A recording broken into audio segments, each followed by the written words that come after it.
नमस्कार। NBT online में आपका स्वागत है।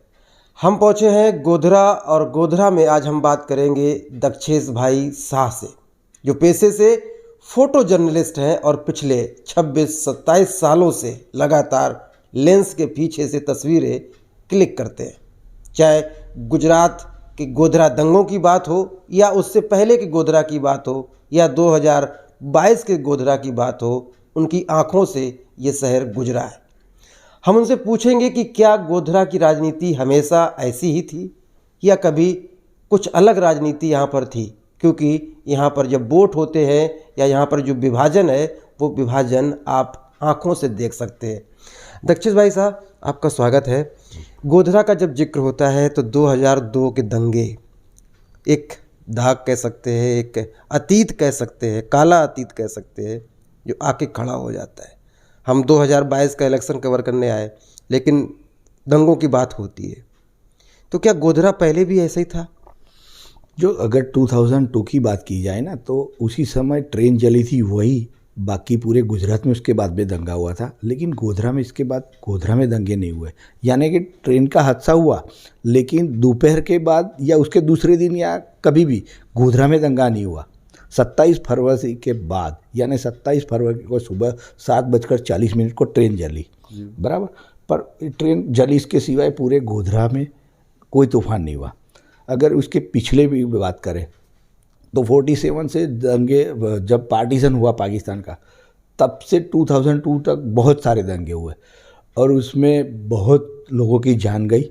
उसमें 2-3 इंसिडेंट्स इतने ख़राब थे कि एक तो रेलवे स्टेशन के सामने 82-83 में एक पूरे परिवार को रूम में बंद करके चला दिया गया था। ये बहुत गलत हुआ था। उसके बाद में राउंड अबाउट 98-97 में एक वोहरा कम्युनिटी का स्कूल है, उसके अंदर प्राइमरी बच्चों की स्कूल थी। उसमें सभी टीचर्स गुजराती थे, यानी हिंदू थे। तो किसी ने भी वो स्कूल के अंदर, चालू स्कूल के अंदर हमला किया था। वरवाड़ मॉस्क्यू के बगल में ही वो स्कूल थी, वोहरा कम्युनिटी की स्कूल थी। 7 शिक्षकों को मार दिया था। इसमें तो एक महिला थी, उसके भी करीब 4 या 5 महीने का बच्चा का गर्भ था। यानी वो भी बहुत बड़ा इंसिडेंट था। कहने का तात्पर्य कि 2002 लोगों के वर्ल्ड के हिसाब में 2002 दिखाई दे रहा है कि भाई वो ब्लैक सिंबल है या पिक प्रॉब्लम है, पर उससे पीछे भी बहुत सारे दंगे होते थे। 2002 के बाद कुछ भी नहीं हुआ। अगर 2002 के 27 फरवरी की बात करें तो सुबह सुबह में ये ट्रेन, समझो कि क्या हुआ पता नहीं, लेकिन वो ट्रेन रात को 2:45 को आने का टाइम है उसका, पर वो ट्रेन लेट हो गई। तो जो भी लोग कह रहे हैं कि भाई ट्रेन किसी ने भी जलाई, जो भी हुआ, पर अगर जो रात को होता ना, तो मुझे जहाँ तक मैंने देखा है आईक्यू से, तो बहुत बड़ा हादसा होता। तो थोड़ा ऊपर वाले का भी मेहरबानी गणो या बैड लक गणो, जो 59 मरे उसके लिए बैड लक गणो, पर वो ट्रेन 4 घंटे लेट हुई, यानी 7:10 पर गोधरा प्लेटफॉर्म पे आई। और जय श्री राम के नारे के अनुसंधान में जो कुछ पथराव हुआ है, सो चेन पुलिंग हुआ, ट्रेन जली, पर उसके बाद में कोई दंगा नहीं हुआ। लेकिन जैसे कहते हैं कि प्रधानमंत्री नरेंद्र मोदी, गोधरा उनके साथ जुड़ गया। गोधरा दंगे, गुजरात दंगे, 2002 के राइट्स, देश के जो यहाँ से गुजरात के एक और जो प्रधानमंत्री हुए मोरारजी देसाई, उनका भी जुड़ाव गोधरा से रहा। कहा कि जब वो कलेक्टर थे तब भी दंगे हुए। वो सब क्या वाकया था? वो डेप्यूटी कलेक्टर थे तब भी दंगा हुआ था। गोधरा में तीनों लोग आए, महात्मा गांधी जी भी आए थे, सरदार पटेल ने यहाँ वकीलात की है, ये भी अभी लोकेशन रेडी है, जर्जरित हो गया, लेकिन वो उसकी यादगिरी के लिए रखा। यानी सरदार वल्लभ भाई पटेल का भी रेसिडेंस यहाँ पर है। सरदार पटेल जो कोर्ट एडवोकेट थे, वो कोर्ट भी यहीं पर है। गांधी जी ने गांधी सत्याग्रह का यहाँ से भी 1-2 बार सत्याग्रह की शुरुआत की थी, अलग अलग डिस्ट्रिक्ट से होती। यानी देश के बड़े हिस्सों में से जो तीनों नेता है गुजरात के, इन लोगों का गोधरा पे लगाव है। पर जो 47 के बाद भी बहुत सारे दंगे हुए। इसमें तो एक पिंपुटकर करके कलेक्टर था, अभी पिंपुटकर चौक करके है स्वामीनारायण टावर के पास, उनके समय में तो बड़ौदा से केरोसिन के बम्बे मंगवाने पड़े थे, यानी फायर फाइटर केरोसिन डाल के मंगवाने पड़े थे। ऐसा भी पिछली बार में हादसा हुआ था, बराबर।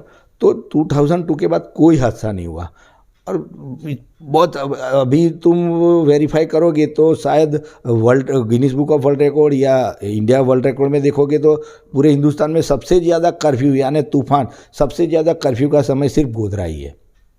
सबसे ज़्यादा बार कर्फ्यू या लगा, सबसे ज़्यादा दिनों तक लगा, आप ये कहना चाह रहे हैं? या लेकिन आज की राजनीति, जब हम कहते हैं 2 दशक, एक लंबा पानी निकल बह जाता है, एक बड़ा समय बीत गया, 20 साल का, बेदाई का 2 दशक, आपको लगता है कभी जो विभाजन दिखता है, चुनाव में मुद्दे गौड़ हो जाते हैं, धर्म के नाम पे वोट पड़ जाते हैं, क्या ये स्थिति कभी बदल पाएगी या नहीं बदल पाएगी? गोधरा में तो नहीं बदलेगी, क्योंकि जो आपने जो बोला कि भाई जो डिवाइड, तो गोधरा पहले से ही डिवाइड है, पूर्व या पश्चिम, ये 2 हिस्सों में बटा हुआ, जैसे ये भारत पाकिस्तान जैसा ही है।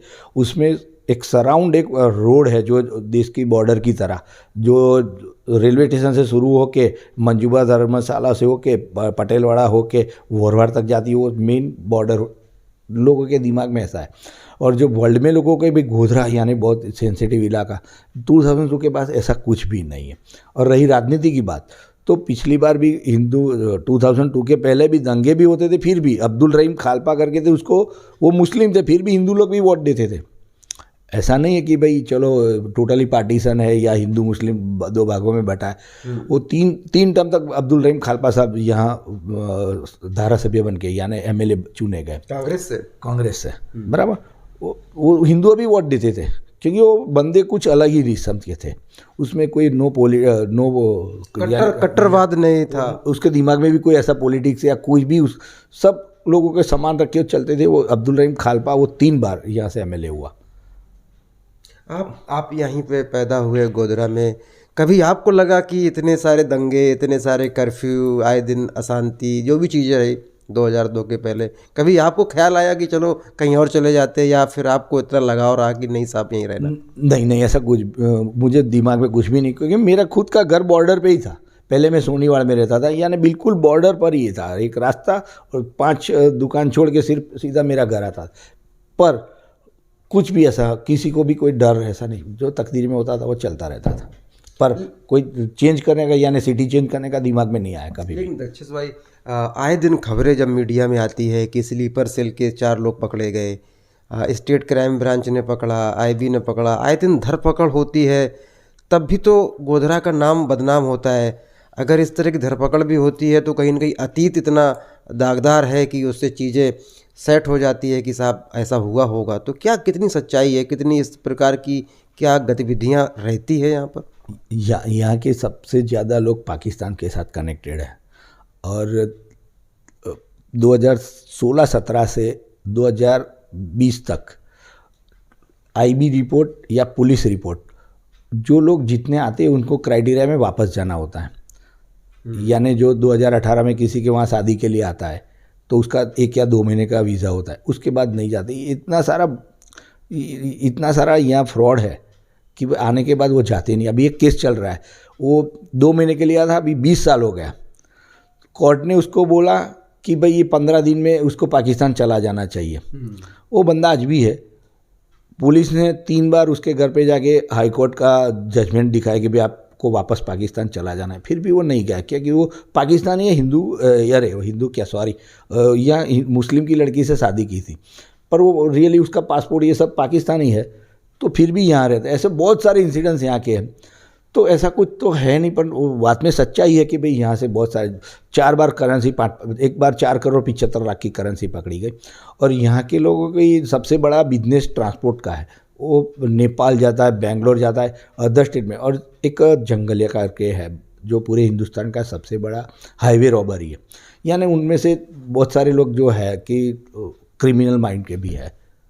तो क्या लगता है ये जो अगर दिक्कत है तो क्या पढ़ाई लिखाई कमी है, या उनको किसी प्रकार की मतलब एक तालीम जो शिक्षा है वो नहीं मिलती है? कोई इसका हल दिखता है आपको कि ये एक चीज़ है जो जुड़ी रहेगी हमेशा गोधरा के साथ?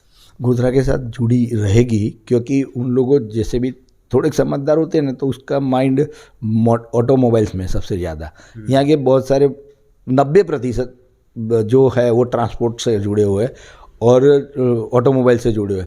अब समझो कि फॉर एग्जांपल कि आप मर्सिडीज़ लाओ, टोटल लॉस गाड़ी मर्सिडीज़ तुम शोरूम में ले जाओ, यानी कंपनी का शोरूम, और उसको एस्टीमेट निकलवाओ कि तो वो बोलेगा कि भाई नहीं होगी। अब गोधरा के यहाँ के शिमला करके है, वहाँ लाओ, 1 महीने के अंदर आपकी टोटल लॉस गाड़ी मर्सिडीज़ ऐसी बना के देंगे कि आप शोरूम में ले जाओ तो वो फ्रेश बोलेगा, यानी फ्रेश गाड़ी अभी लेके आप आए हो। यानी इतनी अच्छी उसका दिमाग है ऑटोमोबाइल्स में, यानी मेहनत भी बहुत है। ये गोधरा पूरे गुजरात में सबसे फेमस ये शिमला इलाका है।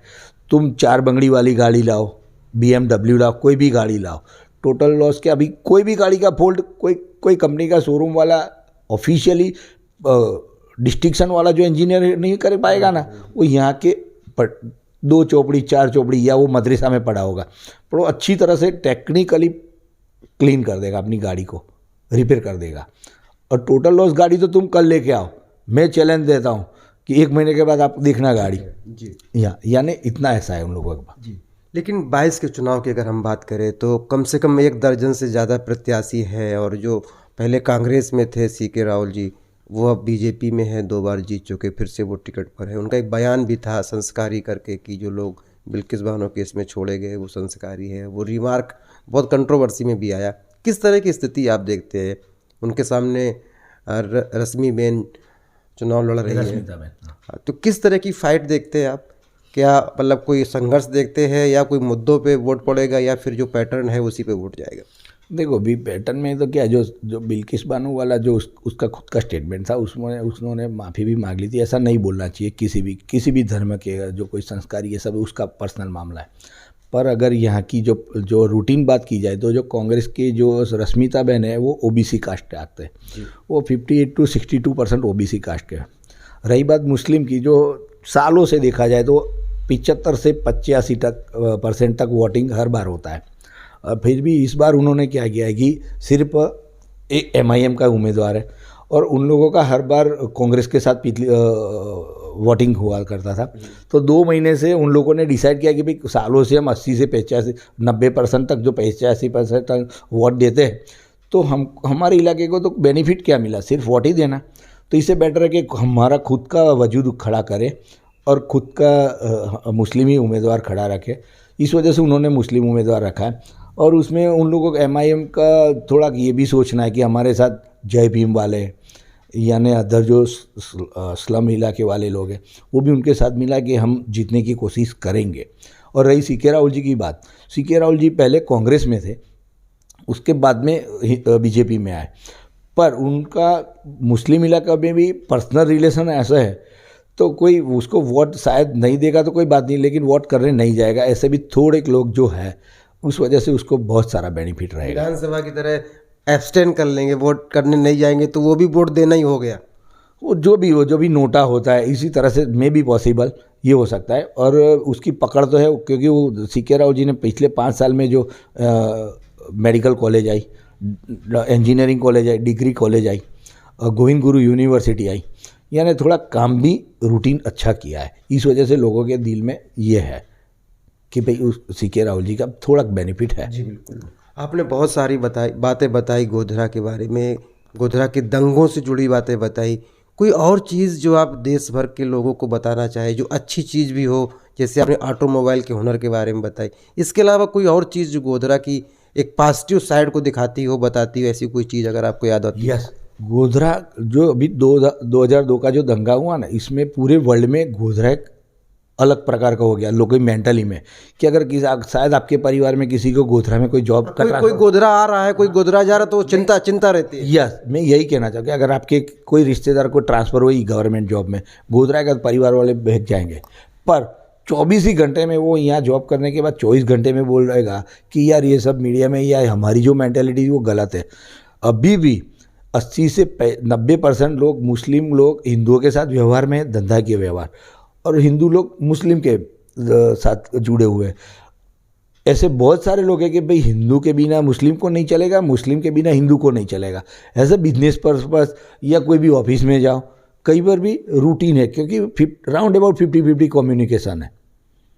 अगर किसी भी हिंदू को गाड़ी का यानी ऑटोमोबाइल का ज़रूरत पड़ेगा या कुछ इलेक्ट्रिक का ज़रूरत पड़ेगा, तो सबसे पहले मुस्लिम लोग को बुलाएंगे। ज़रूरत जोड़ देती है। ज़रूरत के साथ संबंध भी ऐसे, मैंने क्या बोला कि आपका रिश्तेदार 24 घंटे में वो फील करेगा कि यार वो हमने सोचा था वो तो ऐसा कुछ है ही नहीं गोधरा में।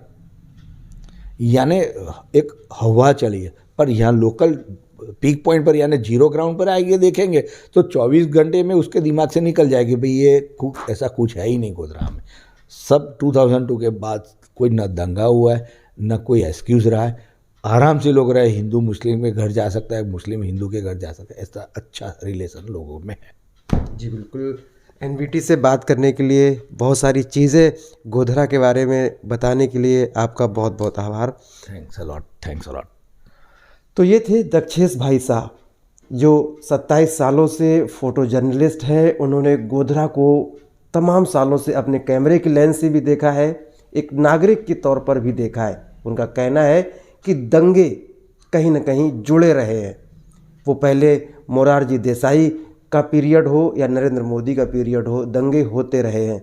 लेकिन एक सच ये भी है कि पिछले 20 सालों से 2002 के बाद गोधरा में दंगे नहीं हुए हैं।